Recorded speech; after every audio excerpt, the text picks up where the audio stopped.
إن الحمد لله نحمده ونستعينه ونستغفره ونؤمن به ونتوكل عليه ونعوذ بالله من شرور أنفسنا ومن سيئات أعمالنا من يهده الله فلا مضل له ومن يضلل فلا هادي له وأشهد أن لا إله إلا الله وحده لا شريك له وأشهد أن محمدا عبده ورسوله يا أيها الذين آمنوا اتقوا الله حق تقاته ولا تموتن إلا وأنتم مسلمون يا أيها الناس اتقوا ربكم الذي خلقكم من نفس واحدة وخلق منها زوجها وبث منهما رجالا كثيرا ونساء واتقوا الله الذي تساءلون به والأرحام إن الله كان عليكم رقيبا يا أيها الذين آمنوا اتقوا الله وقولوا قولا سديدا يصلح لكم أعمالكم ويغفر لكم ذنوبكم ومن يطع الله ورسوله فقد فاز فوزا عظيما أما بعد فإن خير الحديث كتاب الله وخير الهدي هدي محمد صلى الله عليه وسلم وشر الأمور محدثاتها وكل محدثة بدعة وكل بدعة ضلالة وكل ضلالة في النار فأعوذ بالله السميع العليم من الشيطان الرجيم من همزه ونفخه ونفثه بسم الله الرحمن الرحيم لقد كان لكم في رسول الله أسوة حسنة حاضرین جمعہ تمام مقصد کی حمد و ثنا تعریف و کبریائی بڑائی بزرگی اس اکیلے اللہ وحدہ لا شریک کے لائق و سزاوار ہے جو تنہا سارے جہان کا پالنہار ہے وبعدہ درود و سلام و تمام نبیوں پر بالخصوص خاتم النبیین سید المرسلین محمد عربی صلی اللہ علیہ وسلم پر. حاضرین جمعہ گزشتہ جمعہ نبی صلی اللہ علیہ وسلم کے تعلق سے باتیں ذکر کی گئی تھی جس میں صحابہ کرام کے ایمان لانے کی داستان بھی بیان کی گئی تھی کہ صحابہ جب ایمان لائے تو ان پر کیسے کیسے ظلم اٹھائے گئے اور رفتہ رفتہ صحابہ کی تعداد بڑھتی چلی گئی. اس سب کے باوجود صحابہ نے صبر کیا اور برداشت اور تحمل سے کام لیا لیکن پھر بھی کفار کا ظلم بڑھتا ہی چلا گیا. صحابہ نبی صلی اللہ علیہ وسلم کے پاس ہر گزرتے دن کے ساتھ آتے اور کہتے اللہ کے نبی صلی اللہ علیہ وسلم آج کفار نے ہمارے ساتھ یہ معاملہ کیا ہے. کوئی آ کر کے کہتا ہے اللہ کے نبی آج ہمیں ہمارے بچوں سے بیوی سے رکھ دیا. کوئی آ کے کہتا ہے آج ہمیں ہمارے گھروں سے جدا کر دیا. یعنی دیگر صحابہ آ کر کے نبی صلی اللہ علیہ وسلم کے پاس اپنی اپنی روداد اور اپنی اپنی داستان سنایا کرتے تھے. بہرحال نبی صلی اللہ علیہ وسلم نے صحابہ کرام کو ایک مشورہ دیا. آپ نے کہا کہ تم سب یہاں سے دور ملک حبشہ میں چلے جاؤ. وہاں پہ ایک بادشاہ ہے اسمحان الجاشی جو عیسائی مذہب کا ماننے والا ہے لیکن ہے بہت نیک طبیعت کا مالک, بہت ہی اچھا انسان ہے, شریف النفس ہے, بااخلاق ہے, خوش مزاج ہے, منکسر المزاج ہے. صحابہ کرام نبی صلی اللہ علیہ وسلم کے کہنے پر گئے, تشریف لے گئے, پلان بنایا اور پھر رات کی تاریکی میں مکہ سے نکل گئے. تو پہلی مرتبہ جو قافلہ مکہ سے نکلا اور حبشہ کی طرف روانہ ہوا ہجرت کے واسطے, ہجرت کرنے کے لیے, اس میں 12 مرد اور 4 خواتین شامل تھیں.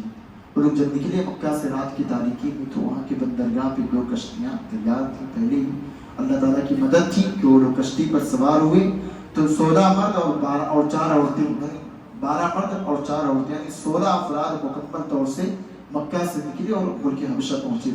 وہاں جب پہنچے وہاں کے بادشاہ کو پایا. یقیناً یہاں کے بادشاہ بہت ہی نیک طبیعت کا مالک ہے اور اس نے ان لوگوں کی آؤ بھی کی اور پھر ان کی دیکھ بھال بھی کرتا رہا, دشمنوں سے ان کی حفاظت بھی کرتے رہا.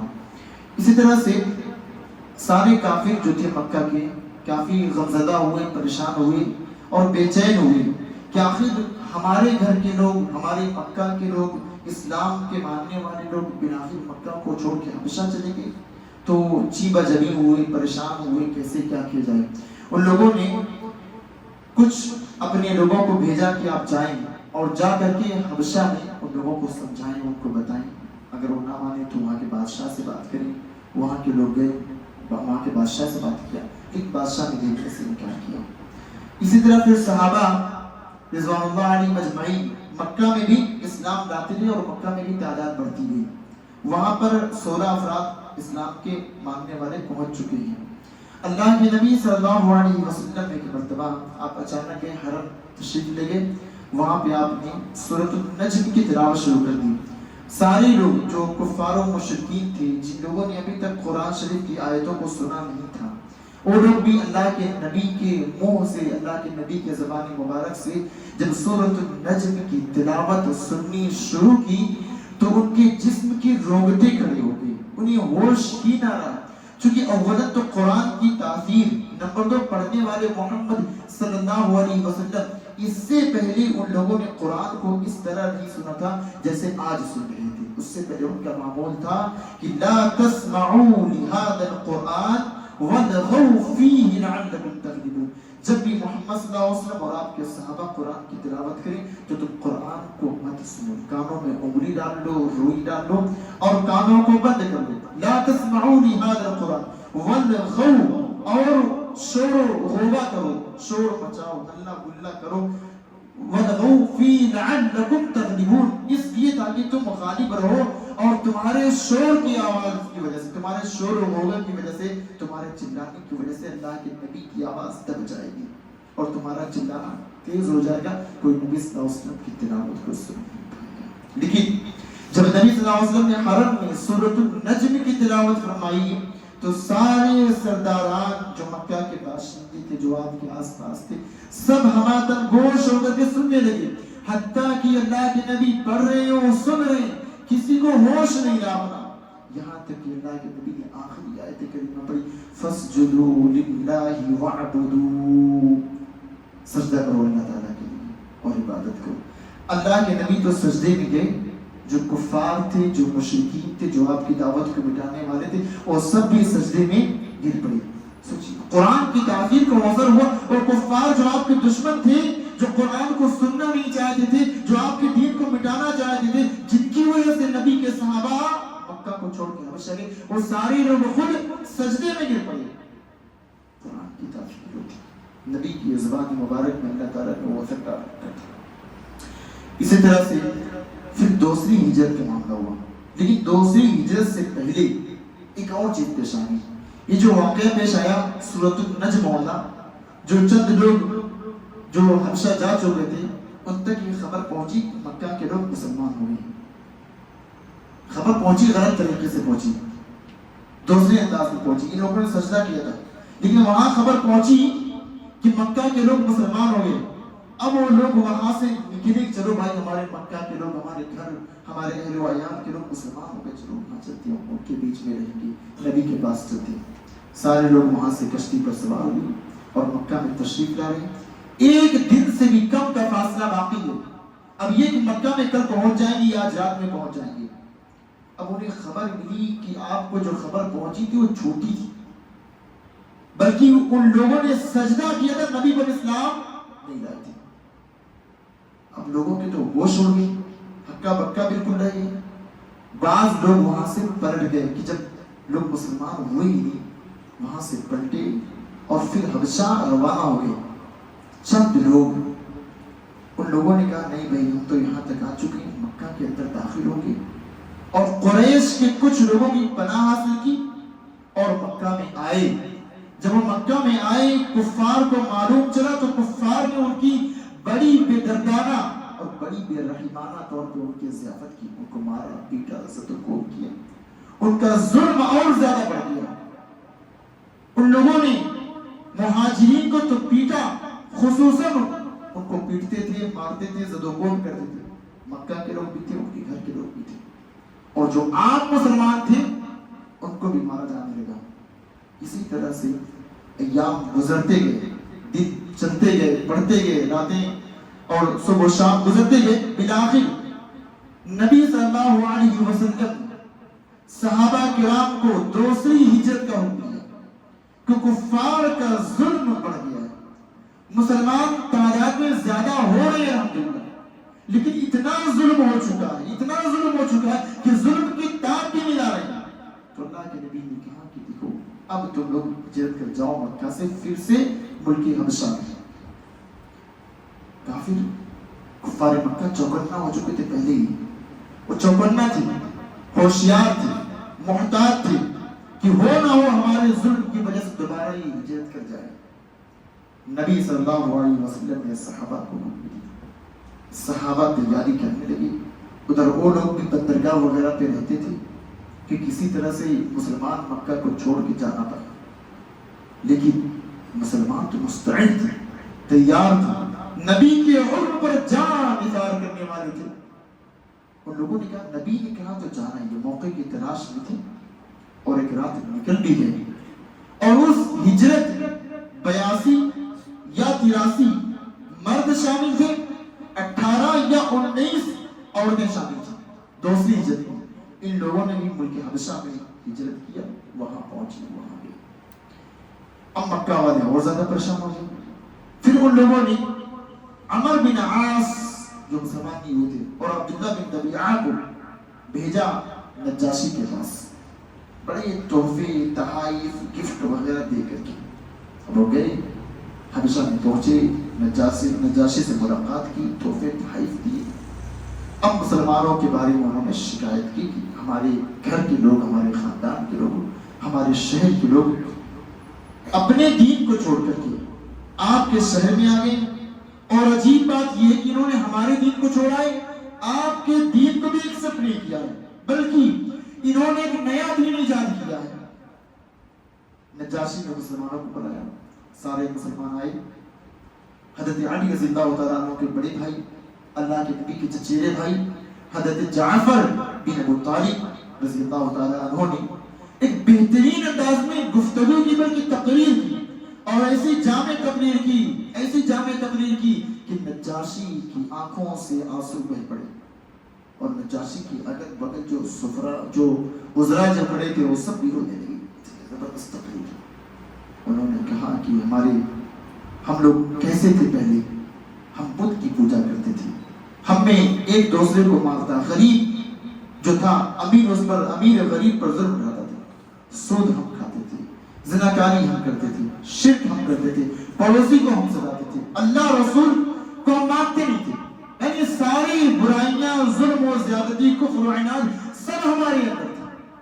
ایسے میں ہم میں سے، مکہ میں سے، قریش میں سے اللہ تعالیٰ نے ہمارے بھائی کو نبی بنایا، اس کو مبعوث کیا. اس نے ہمیں بتایا اللہ کے بارے میں، اس نے ہمیں اپنی رسالت کے بارے میں بتایا.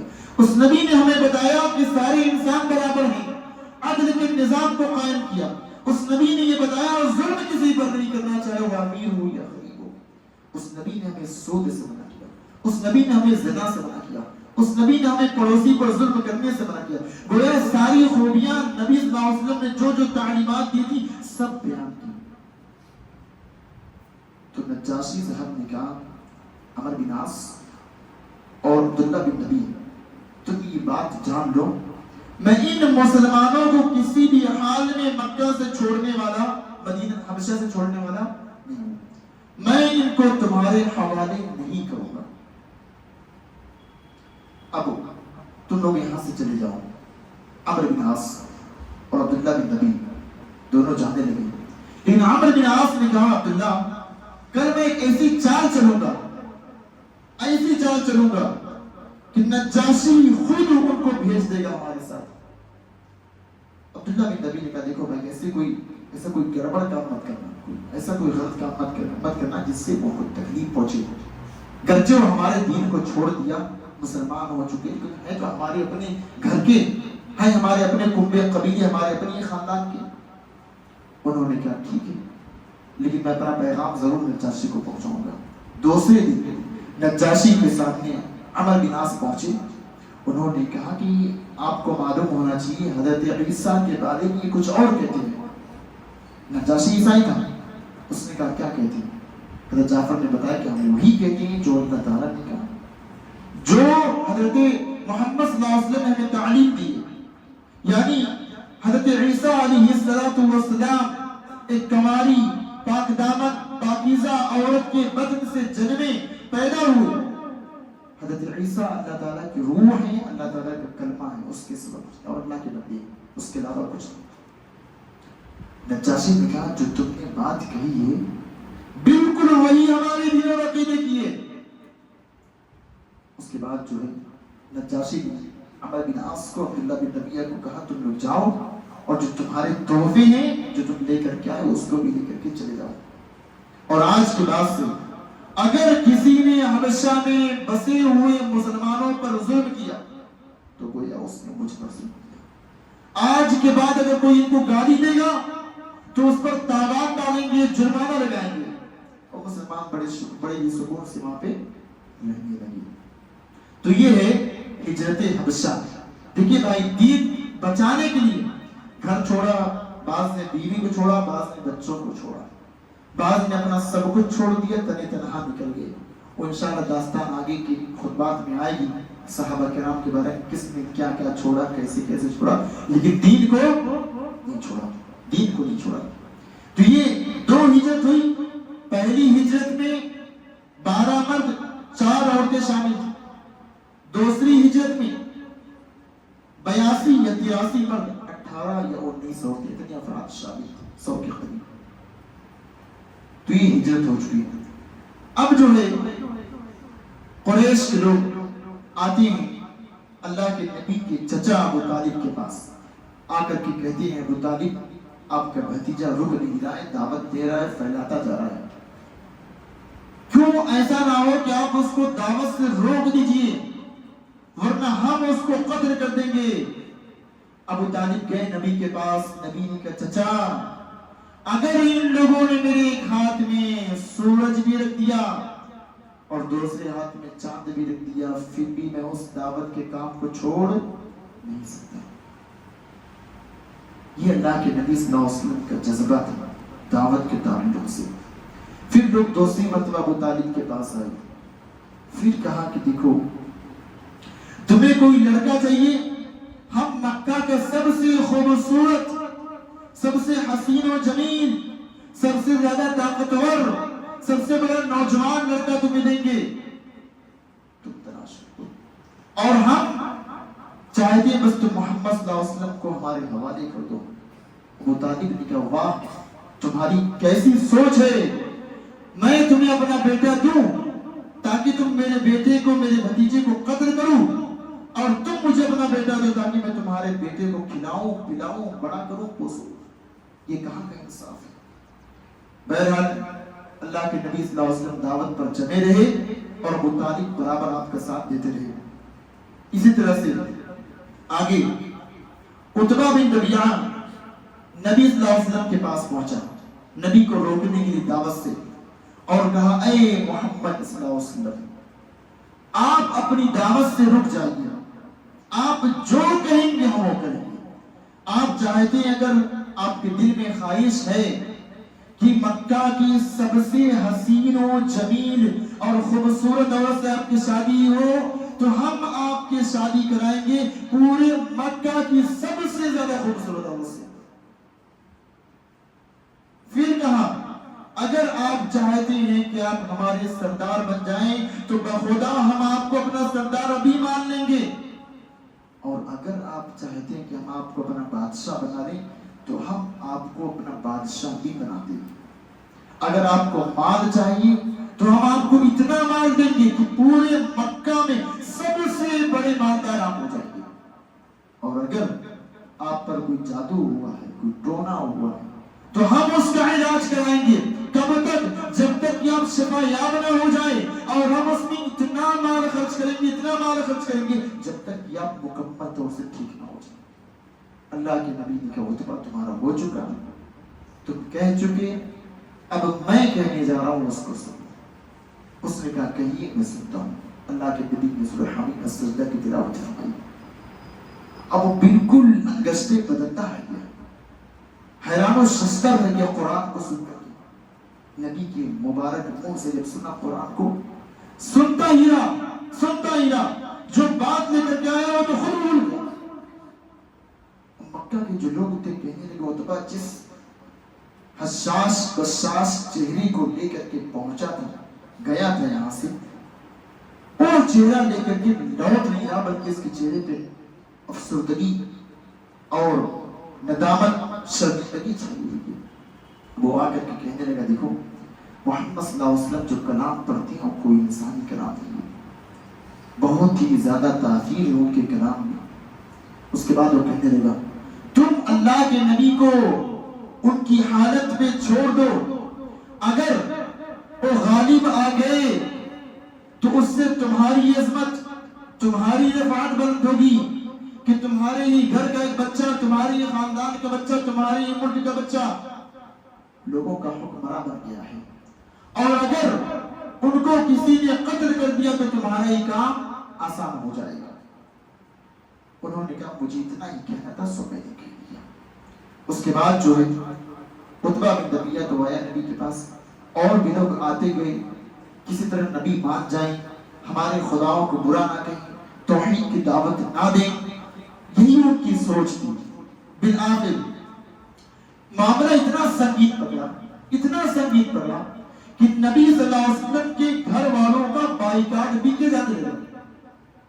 جب دعوت میں نبی رکے نہیں تو نبی کے گھر کا بائیکاٹ کیا جانے لگا۔ ابو طالب سارے اپنے گھر اور خاندان کے لوگوں کو جمع کیا، جو بنی ہاشم کے لوگ تھے، بنی عبد المطلب کے لوگ تھے، سب کو جمع کیا، اور اس میں اس مجمع میں کفار اور مسلمان سب جو اس خاندان سے ریلیٹڈ تھے ابو لہب کو چھوڑ کر کے سارے لوگ جمع ہوئے، اور سب لوگوں نے نبی کا ساتھ دیا۔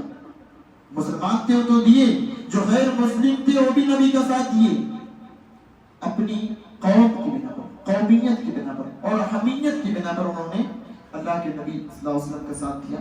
اس کے بعد جو ہے مکہ کے لوگوں نے مکمل طور سے بائیکاٹ کیا نبی صلی اللہ علیہ وسلم کا۔ 3 سال تک شیب ابی طالب میں مسلمان محصور رہے، مسلمانوں کی بچیاں، عورتیں اور چھوٹے چھوٹے بچے، بڑے بزرگ، سب لوگ ایک گھاٹی میں جسے شیب ابی طالب کہتے 3 سال تک محصور رہے، اسی میں کرتے رہے، اور پریشانی کا عالم میں تھا، بھوک کا یہ عالم تھا کہ کھانے کو کچھ ہوتے نہیں تھے۔ بسا اوقات جو ہے گھاس اور پتے سے بھی بھوک مٹائی جاتی تھی۔ بسا اوقات عورتیں اپنے بچوں کو چپ کرانے کے لیے ہنڈیے میں پتھر ڈال دیتی، بچہ کھانا مانگ رہا ہے، بلبلا رہا ہے اور رو رہا ہے بھوک کی وجہ سے۔ اب مائیں چولہا تو جلاتی لیکن چولہے میں 2-4 پتھر ڈال دیتی، آواز آتی کھانا پک رہا ہے، بچہ بھی سمجھ رہا ہے کھانا پک رہا ہے، لیکن کھانا نہیں پکنے والا، وہ کھانا کہاں پک رہا تھا، وہ تو پتھر کی آواز آ رہی تھی، پتھر ابل رہا تھا۔ تو اس طرح بچوں کو بہلانے کے لیے، سلانے کے لیے مائیں ایسی ترکیبیں کرتی تھی۔ 3 سال کا عرصہ سوچیے کتنی مشقت سے گزرا ہوگا، کتنی مشقت سے۔ اچھا مکہ میں کوئی سامان آتا بکنے کے لیے تو یہ جو لوگ تھے ان لوگوں کو چھوڑ کر کے، بنو ہاشم اور عبد المطلب کو چھوڑ کے، وہ لوگ اس کی قیمت اتنی زیادہ کر دیتے تھے نا، بڑھا چڑھا کر کے خریدتے تھے دام، تاکہ نبی صلی اللہ علیہ وسلم کے گھر والے اس کو خرید ہی نہ سکے۔ کوئی ان سے شادی بیاہ نہیں کرتا، کوئی ان سے بات چیت نہیں کرتا، کوئی ان کے آتا جاتا نہیں، کوئی ان سے تعلقات تک نہیں کرتا، یعنی ہر طور پہ مکمل سوشل بائیکاٹ، مکمل بائیکاٹ، ہر اعتبار سے کوئی ربط و ضبط، کوئی تعلق نہیں، کوئی آواجائی نہیں، بالکل مکمل طور سے بائیکاٹ کے، اور 3 سال تک نبی صلی اللہ علیہ وسلم کی بیوی حضرت خدیجہ رضی اللہ تعالیٰ عنہ کی بھتیجے تھے حکیم بن حزام رضی اللہ تعالیٰ عنہ، مسلمان نہیں ہوئے اس وقت، کبھی کبھار گیہوں وغیرہ لے آتے تھے جو کھا لیا کرتے تھے، تو بڑی مشکل سے 3 سال گزرا۔ اچھا انہی ایام میں اللہ کے نبی صلی اللہ علیہ وسلم پر حملے کا ڈر ابو طالب کو ستایا کرتا تھا۔ ابو طالب رات کو جب سونے کا وقت ہوتا سب کو سلا دیتے، سب کو سب کی بستر پہ، سب اپنی اپنی بستر پہ رات کو سو جاتے، لیکن جب رات کا کچھ حصہ گزر جاتا تھا، رات کا جب کچھ حصہ گزر جاتا، ابو طالب اٹھتے، نبی صلی اللہ علیہ وسلم کو جگاتے، اور نبی صلی اللہ علیہ وسلم کی جگہ پر اپنے بیٹے کو، اپنے بھائی کو اپنے بھتیجے کو سلاتے تھے اور اللہ کے نبی کو اٹھا کے ان کے بستر پر سلاتے تھے. اگر کوئی نبی کو قتل بھی کرے تو نبی کی جگہ پہ ان کے بھائی کو قتل کر دے, ان کے بھتیجے کو قتل کر دے, ان کے بیٹے کو قتل کر دے, لیکن نبی پر کوئی آنچ نہ سکے. ابو طالب نے حکم کیا اپنے بیٹے کو قربان کرنے کا جذبہ, بھائی کو قربان کرنے کا جذبہ, بھتیجے کو قربان کرنے کا جذبہ صرف محمد رسول اللہ صلی اللہ علیہ وسلم کو بچانے کے لیے ہر رات کی معاملہ کرتی ہے. جب بھی نبی سوتے تو نبی کا بستر بدل دیا کرتے تھے. یہ تھی حضرت محمد صلی اللہ علیہ وسلم کے چچا ابو طالب. اسی طرح سے میرے بھائیوں وقت گزرتا گیا. بالآخر مکہ کے کچھ لوگ تھے جن کو یہ کام پسند نہیں آیا. شروع سے پسند نہیں تھا, لیکن اب ان کے اندر ابال آ رہا ہے. کب تک آخر ہم برداشت کرتے رہیں گے؟ ہمارے ہی گھر کے لوگ بھوکے, ہم یہاں مزے سے کھا رہے ہیں, مزے سے سو رہے ہیں, اور ہمارے بھائی بھتیجے کھانے کے لیے ترس رہے ہیں, سونے کو ریگستان میں سو رہے ہیں, کہاں سو رہے ہیں, کتنی پریشانی ہو رہی ہے. بالآخر نبوت کے 10ویں سال محرم کے مہینے میں اس صحیفے کو چاک کیا جاتا ہے جو لکھ کر کے لٹکایا گیا تھا خانہ کعبہ میں. اب کیا ہوا؟ اس کا اصل محرک جو تھا قبیلہ عامر بن لوئی کا ہشام بن عمرو, اس نے سب سے پہلے زہیر سے بات کی, زہیر بن ابی امیہ سے, پھر ہشام بن مطعم سے, اور پھر ان لوگوں نے آپس میں کہا ہم اچھا کھاتے ہیں وہ کھاتے ہیں, ہم رہتے کہاں, ان کو رہنے کی جگہ کی ساری باتیں ہوئی. پھر انہوں نے کہا ہم دو تیار, تیسرا کون ہے؟ تیسرے نے چوتھے کو تیار کیا, چوتھے نے پانچویں کو تیار کیا, حتیٰ کہ 9-10 آدمی کی پوری جماعت بن گئی. اور یہ لوگ جو ہے خانہ کعبہ میں گئے. صبح کا وقت تھا, زہیر نے کہا تھا کہ میں اس صحیفے کو خود ہی چاک کروں گا. صبح کا وقت سارے لوگ پہنچے, زہیر نے اس کا خانہ کعبہ کا چکر لگایا, 7 مرتبہ طواف کیا. پھر اس نے کہا کہ ہم لوگوں نے بنو عبد المطلب پر, بنو ہاشم پر بڑا ظلم کیا ہے, لہذا آج میں اس صحیفے کو چاک کروں گا. ابو جہل آیا روکنے کے لیے, پھر اس کی بات کی تردید ہشام نے کی, اس کی بات کی تردید اور لوگوں نے کی, جو 9-10 لوگوں کی جو جماعت بنی تھی سب نے تردید کیا. بالآخر اس صحیفے کو چاک کیا گیا. ابو طالب بھی تھے حرم کے پاس, وہ آئے, انہوں نے کہا کہ مجھے میرے بھتیجے نے بتایا ہے کہ اللہ تعالیٰ نے اس صحیفے کو ایسا کر دیا ہے کہ دیمک نے اس صحیفے میں لکھی ہوئی عبارت کو چاٹ لیا ہے. جو اس میں لکھا تھا صحیفے میں سب مٹ گیا ہے سوائے بسمک اللہم کے, اور جہاں اللہ تعالیٰ کا نام لکھا وہ باقی ہے, باقی جو اور چیزیں تھیں سب کو دیمک نے کھا لیا ہے. بالآخر صحیفہ چاک کیا گیا اور نبی صلی اللہ علیہ وسلم اور آپ صلی اللہ علیہ وسلم کے گھر والوں سے یہ معاملہ, یہ بائیکاٹ ختم کیا گیا. تو بہرحال ہم لوگوں نے جانا کہ اللہ کے نبی صلی اللہ علیہ وسلم کے صحابہ نے کیسی مشکلات کا سامنا کیا اور ان کے ساتھ بائیکاٹ تک کا معاملہ ہوا, اور اللہ تعالیٰ نے ان کی مدد فرمائی. انشاءاللہ تعالیٰ اب آگے کی خطبات میں جانیں گے کہ نبی صلی اللہ علیہ وسلم پر غم کا جو سال آیا کیسا تھا, جس کو اللہ کے نبی نے کہا کہ یہ سال میری زندگی کا غم کا سال ہے. نبی نے اپنی زندگی میں ایک سال کو غم کا سال قرار دیا, عام الحزن کا. تو انشاءاللہ اس کو جانیں گے اور آگے کی باتوں کو جانیں گے. اللہ تعالیٰ سے دعا کرتے ہیں اللہ تعالیٰ ہم سب کو نبی صلی اللہ علیہ وسلم کی سیرت کو پڑھنے, جاننے, سمجھنے اور اس کے مطابق عمل کرنے کی توفیق عطا فرمائے. اللہ تعالیٰ جو بھی نبی صلی اللہ علیہ وسلم کی سیرت میں اسباق پوشیدہ ہیں, جو ظاہر ہیں, اللہ تعالیٰ ہم سب کو سمجھنے کی اور اس پر عمل کرنے کی توفیق عطا فرمائے. آمین. تقبل یا رب العالمین.